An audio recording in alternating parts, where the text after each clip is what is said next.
जाजेनदोंसो आरो आंनो बिबानखौ रायजोफोर मन्थ्रि बिबान मोनखांनायनि उनाव दा मा डिपार्टमेन्ट बिश्वजित दैमारि सारा मोनखो नोंथांमोना बयबो मिथिखाबाय गोबाङानो आरो गोबाङा मिथियाखै बिनि गेजेरावनो माखासे स्ट्रं स्पिच बिबुंथि बिथां बिश्वजित दैमारि सार एमएलए बा मिनिस्टार सारा फोरमायदों नोंथांमोननिसिम बेखौ फोरमायनो गोसो जायो जाजेनदोंसो आरो आंनो बिबानखौ होजेनदों आरो जेरैबायदि बिबानफोरखौ होदों सब बिबानानो आथिखालाव भारत सरकार आरो आसाम सरकारा माने जिफोर मोनसे हाबाफारि लादों जोंनि जाखांफुनाय लाइमोनफोरखौ बिसोरनि जिउ राहानि थाखाय माने बायदिसिना माने जबनि थाखाय बे स्किल डेभेलपमेन्टनिफ्राय लानानै हेन्डलुम एन्ड टेक्सटाइल जोंनि जिथु माने हेन्डलुम इन्डास्ट्रि बेफोरखौ जों बोरैहाय माने डेभेलप खालामलांनो स्पर्ट्स एन्ड इउथ दं बेबो गासिबो लाइमोनफोरनि खालि गेलेनायल' नङा आरो गुबुन गुबुन बिथिङाव लाइमोनफोरनि थाखाय खामानि मावनांगौ दं आरो बेफोरनि हाबाफारिया जेब्लायबो सोलिगासिनो दं इन्डिजिनियास ट्राइबेल फेथ एन्ड कालचार जोंनि जे ट्राइब्सफोर दं माने बे ट्राइब्सफोरनि राव हारिमु थुनलाइ धोरोम खान्थि आसार खान्थि बेफोरखौ बोरैहाय रैखाथि होनो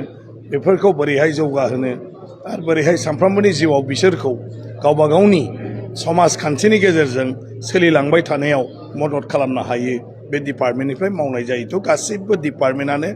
दिनैनि दिनाव सावरायजाबाय थानाय आरो दिनैनि दिनाव बयबो लुबैनाय गतिके माने नायनि आङो दा गासै अफिसारफोरजों रायज्लायनानै आरो माखासे सरकारनि बिखान्थिफोरखौ लानानै बाखि बेनि बेलायाव गोनांथिखौ मोनथिगौ नाथाय बेखौ मावनायनि खाबु मा दं डेभेलप खालामनायनि बेखौ मोनथिनायनि उनावसो बुंनो हागोन आरो जिखिनि आंनो बिबान होदों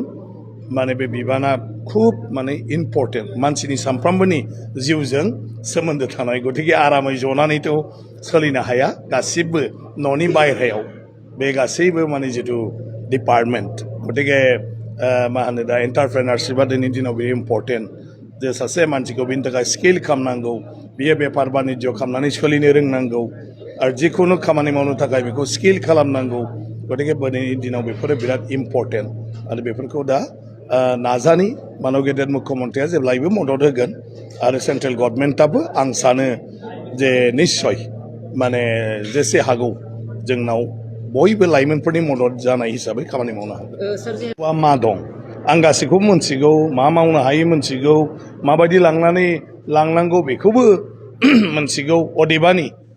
सरकारनि दारै डिपार्टमेन्टनि दारै आथिखालाव बिनि थाखाय मा खाबु दं बे खाबुखौ आं मोनथिग्रोनांगोन आरो बे खाबुफोरखौ आङो बाहायगोन बे बिथिङाव